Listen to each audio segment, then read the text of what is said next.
What is up, guys? Currently doing an oil change on my C63 with the M156 motor, the 6.2 V8, and the most AMG from this time period.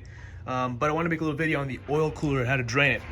So whenever you drain oil from the bottom of the car, there are actually two places to drain the oil from. One is from the pan, of course, which on the C63 is way back over there. And then, of course, there's also the oil cooler, which is actually right over here. You can kind of see this black bar is the oil cooler itself. So approaching it from the back of the car, you can kind of see as we go slowly. There is the drain plug for the oil cooler right over here. Now, if your car has never had the oil cooler drain plug opened up before, it'll just be painted black and it'll actually match the rest of the oil cooler's paint finish. Because most dealerships will actually just use a vacuum pump to drain from the top and from the oil cap and from the dipstick tube rather, and not from the bottom of the car.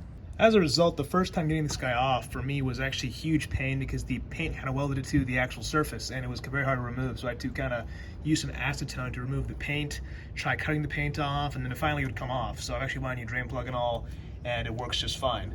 The drain plug for this bolt is going to be the same as the C63 oil pan drain plug, which I'll put a part number down below and I'll put a link to it as well. So while all 156s have the same oil cooler from my knowledge, the oil pans are not all the same. Some have a front sump, some have a rear sump. The C63 has a rear sump, as you can see. The sump is all the way back there. The ML has a front sump with the pan over here. You can see over here I've got all my little crush washers over here for the 156 oil coolers as well as the C63 drain plug. When you torque this drain plug, it's going to be a very small 11 foot-pounds of torque, which is actually less than what the oil pan requires. Now be very careful when you torque this guy down, because if you go a little bit too much, you can actually crack this oil cooler, which is going to be a very, very bad day. You'll need a brand new one. It's not really a cheap part and not something you want to change.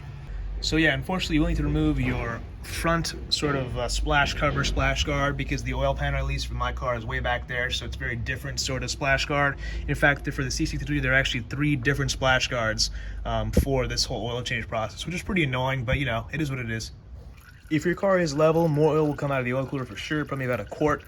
Because my car is kind of leaning upwards right now, the rear is on the ground, as you guys can see.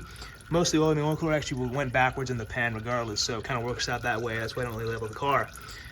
So yeah, I have a little bit of oil coming out, but definitely worth coming out anyways, because, you know, there's a plug there, so why not drain it? Here is a look at the drain plug. It is basically the same size as the C63 oil pan drain plug as well.